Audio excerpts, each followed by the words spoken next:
अच्छा एही से सब कर रहनी रोमांस रे।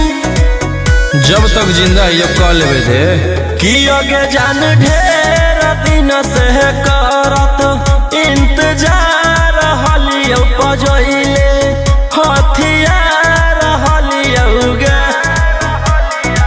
भीरी जे ओई भी ऐसे धमकाई भी त आफत में जान हो जतो। मौत से खेलने की आदत हो गई है, अब जान की परवाह नहीं। दिल जले